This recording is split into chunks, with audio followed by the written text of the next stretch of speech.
देखिए दोस्तों, हमने एक वीडियो बनाया है आयु संबंधी, संख्या संबंधी और अंक संबंधी के ऊपर। तो आयु संबंधी वाला टॉपिक पे हम एक उदाहरण के अनुसार कंसेप्ट को समझाना चाहते हैं। देख रहे हैं, ये उदाहरण लिया है। एक पिता उनके पुत्र की आयु का योग 56 वर्ष है। 4 वर्ष बाद पिता की आयु पुत्र की आयु की 3 गुनी हो जाएगी। तो पिता की वर्तमान आयु बताओ या पुत्र की वर्तमान आयु, दोनों पूछ सकता है वो।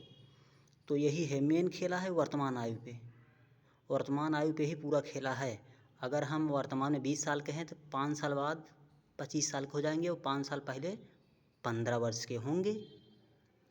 तो हम कहेंगे आज हम 20 साल के हैं वर्तमान में। 5 साल बाद हमारी वर्तमान आयु क्या होगी? 25 साल हमारी वर्तमान आयु हो जाएगी।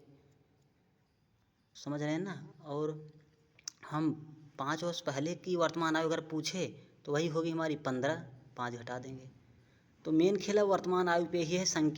आयु संबंधी वाले प्रश्न में मेन खेला इसी पे है, वर्तमान आयु पे। देखिए यहाँ मान लिया हमने x वर्ष y वर्ष पिता की पुत्र की दोनों के पूछा। तो ये बोला 4 वर्ष बाद पिता की आयु उसके पुत्र की आयु की 3 गुनी हो जाएगी। तो 4 वर्ष बाद पिता की आयु x वर्ष भी माने हो वर्तमान में। 4 वर्ष बाद इसकी x+4 हो जाएगी और पुत्र भी बढ़ेगा 4 वर्ष, y+4 हो जाएगी। देखो हम लिखे हैं यहाँ पे y+4।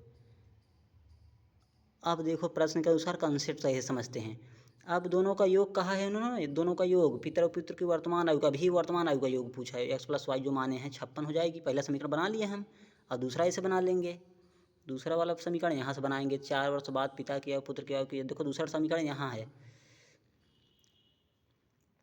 इससे बनाएंगे दोनों से। अभी दोनों बराबर किए हैं, देखिए अभी दोनों बराबर किए थे।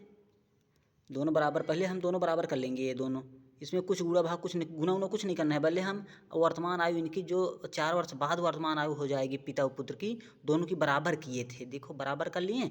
अब ये कहा था पिता की आयु उसके पुत्र की आयु की 3 गुनी हो जाएगी, मतलब पिता की आयु 3 गुनी हो जाएगी किससे? पुत्र से।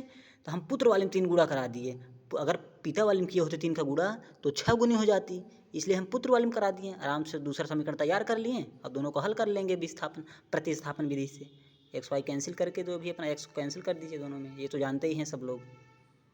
तो ये मेन टॉपिक ये था कि हमारा समीकरण बनाते कैसे हैं। ये कंसेप्ट से बनाया जाता है समीकरण, ये कोई फार्मूला हम नहीं लगाए हैं। ये सब कंसेप्ट वाली सवालें हैं, कंसेप्ट का टॉपिक है ये। अभी 2 टॉपिक बचा है, इन पे भी लाऊंगा मैं।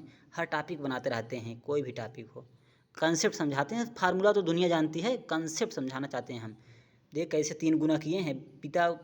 ये देखिए पिता की आयु उसके पुत्र की आयु की 3 गुनी थी, हम पुत्र वाले में करा दिए। जो 4 वर्ष बाद पुत्र की आयु थी, वर्तमान आयु हो गई थी, उसमें करा दिए।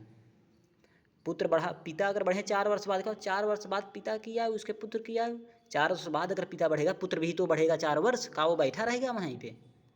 तो थैंक यू दोस्तों, शायद आप समझ गए होंगे।